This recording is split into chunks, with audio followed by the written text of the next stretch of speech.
meant not just to punish, but rehabilitate. However, rehabilitation seems to be a far-flung theory. Prisoners re-entering society face many challenges, and unfortunately, about half of them end up back in prison. Punishment versus rehabilitation. It's a debate that's recently surfaced with harsh words from Milwaukee County Sheriff David Clark toward judges. Now, a look at how we punish people who commit crimes in the United States and how that might be changing. Jeffrey Brown has the story. All too often, the criminals we report on are just children, teenagers. Many times those kids are sent to jail or prison, but one program offers another option. And as Hi everybody, today I have a special guest who came to talk to us about her experience with the New Hampshire Corrections System. Brittany, who is now 30 years old and a program director at the Department of Corrections in New Hampshire, had a rough past with the law, but today she's here to tell us her story. Thank you. I'm Brittany. At the age of 16, I was getting myself into a lot of trouble. I started smoking marijuana and drinking alcohol. My boyfriend at the time was a lot older than me. He was 25. He was also a drug dealer. I was arrested twice for possession of marijuana. Luckily, both times I got my charges dropped. The third time I was arrested, I was 18 years old, and I had gotten pulled over for driving under the influence. I ended up having my car searched, and they found marijuana, cocaine, heroin, all inside of my car. So I got sent to jail for 180 days. I pled guilty. While I was in jail, I had finally decided that it was time for me to turn my life around. I couldn't keep doing what I was doing. I had dropped out of high school. I was getting high and drunk every day. Just wasn't taking care of myself.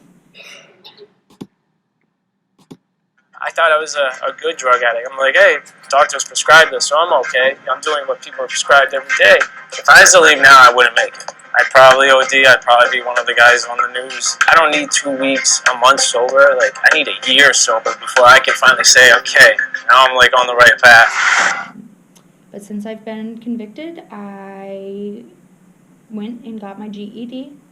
Luckily, the program I was in was functioned by the school, by the jail, and they helped me out a lot. They put me in a drug program. I got clean, haven't done drugs since, haven't drank alcohol since. I am now have my master's degree in program rehabilitation, so I'm really happy to share my information with you. That's amazing. We're so happy you're here today. So I learned that 70% of offenders did not grow up with both parents, and that 1 in 14 Americans will grow up with a parent in jail. I also learned that children of prisoners are 6 times more likely to end up in jail. So what was your life like at home? That's a great question. My home life was very complicated. My father was in and out of prison my entire life. I never really got a chance to have a relationship with him. Haven't seen or talked to him in over 15 years. So it's definitely complicated. My mother was a drug addict as well. She had drug addict boyfriends that kept coming in and out of the house all the time, selling drugs, doing drugs. So I was surrounded by it all the time. There wasn't really much escaping it, especially being a minor at the time. There wasn't really much option for me, it felt like. Obviously now I feel different, and that's what my job is now, is to help those kids that feel like there's no hope. But I've definitely come a long way, and my goal is to really help kids not be in that position and feel like they're hopeless and don't have any other options. I work with a lot of teenagers who come from home lives that their parents have been convicted of drugs, alcohol, and everything from murder, assault. So my goal is to help them get into this place that I am at now. Amazing. Unfortunately, it seems like that's a sort of home life that we see a lot in young offenders. Yeah, it's become crazy. It's been a lot to deal with. It's an emotional ride, but that's what I'm here for. I'm glad to see how far you've come. When do we get outfits like everybody? I don't know, maybe tomorrow after breakfast you go down, you speak to the lady. What the fuck? Friend of yours? No. It's my mom. All right.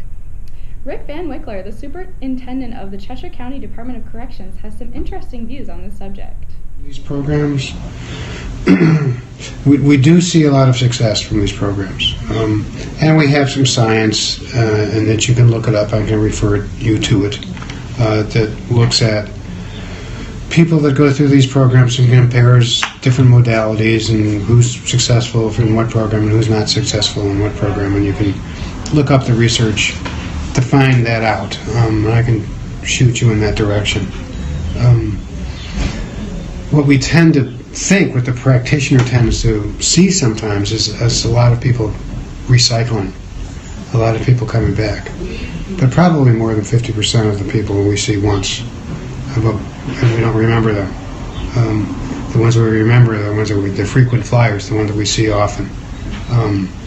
And so we have to keep in mind that there is a lot of success in this program, and a lot of people are getting better as a result of services we can deliver. And we have, quality assurance arm that continues to work on us improving our clinical efforts and improving the outcomes from the clients that we serve. Residential substance abuse treatment happens often.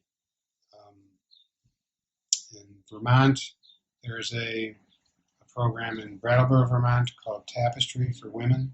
It's a 33-bed residential treatment facility, and all of the women at that program are on furlough from the state of Vermont. So they came from, the only way to get there is through prison. In Vermont, they also have what's called a risk reduction program, and it's inside 3 or 4 of the facilities. We have a contract for a couple of them, and it's also in the community and probation and parole officers. So it's, we have quite a bit of action from.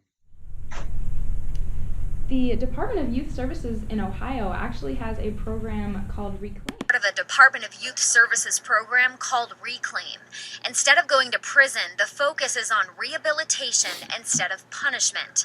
A recent University of Cincinnati study found that kids participating in these programs are less likely to commit another crime. All these kids generally are coming back into our community. So the more we do to rehabilitate them, the better off we are. If we can keep them local, we can interact with them and interact with the family, then we have a much better chance. So, a huge component to this program is getting the family involved. They can come through these doors as much as 3 times a week, and Dorian has had a lot of support. The people from the Prison Policy Initiative created this really interesting cartoon video describing mass incarceration. Take a look. Up. Now, crime is also messed up. Bad things happen to good people, and that's terrible, and something should be done about it. Well, we send people to prison to be punished, and to prevent them from doing bad things again, and to deter others from breaking the law. Punishment, corrections, and deterrence. Now, we have this habit of thinking of prisoners as something very external to society. After all, there are literal walls between them and society, walls capped with razor wire and watched over by people with guns. But millions of prisoners are released each year. Today's prisoners are tomorrow's neighbors, so corrections should probably be the most important piece of the incarceration pie. Unfortunately, it is not. We are, however, really good at punishment. America has about 4% of the world's people and about 25% of the world's incarcerated people. We have the highest incarceration rate in the world. Over the last 30 years, that number has skyrocketed, increasing over 400%. 41% of American juveniles and young adults have been arrested by the time they turn 23. Children as young as 13 years old have been sentenced to die in prison. And our prisons violate international standards. Solitary confinement increases instability and violence in inmates and is considered by international law to be torture. But in America, it's not regulated by anyone except the prison officials. No judge, no jury. Arguably the most devastating form of punishment we enact in this country, and yet there is no appeals process. And you think it's hard to get a job in America? Well, we make it intentionally more difficult to get a job once you have a conviction on your record, not to mention just to live your life. Convicts are ineligible for welfare, student loans, public housing, food stamps, and are often socially disconnected from community and family support structures. So in addition to having high recidivism rates, they have very high rates of homelessness and So Brittany, you had mentioned that you were in some programs. What was the first program that you completed? So the first program that I had completed was my GED.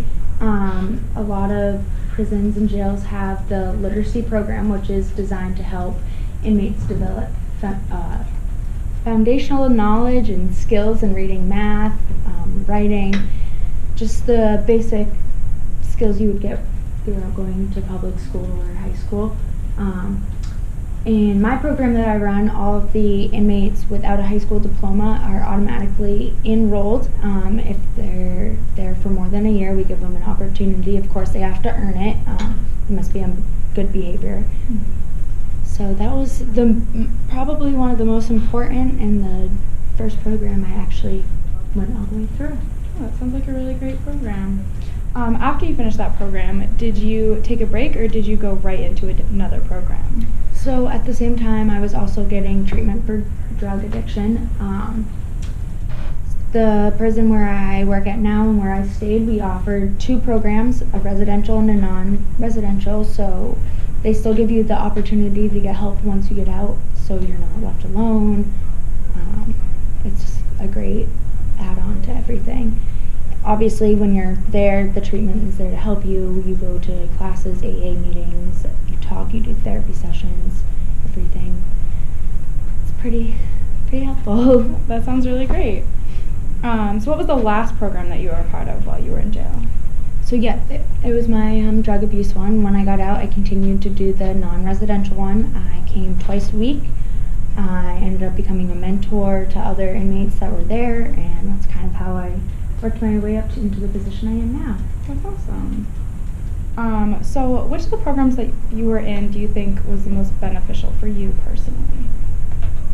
Honestly, I think it's the literacy program. Nothing gets you farther in life than having some kind of credential, high school credential.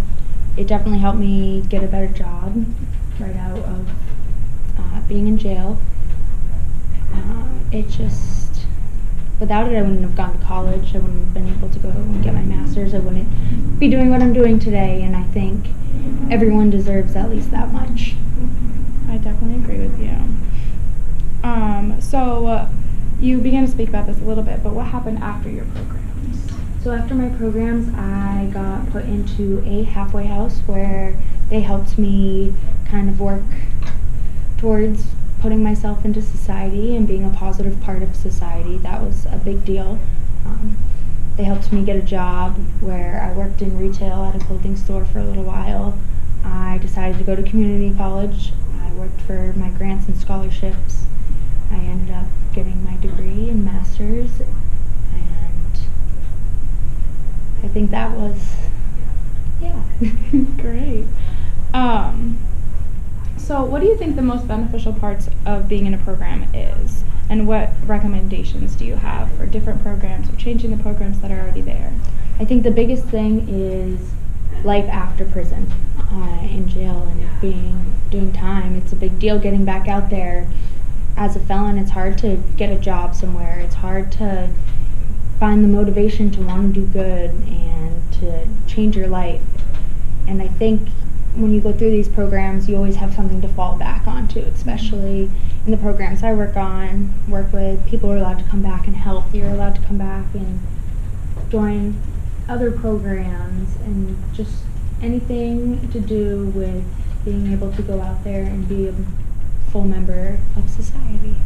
That's awesome. I think we hear a lot that people often say, is it really worth it for these prisoners to have these programs? You know, they're criminals, they're bad people, are they really going to do good things with their life?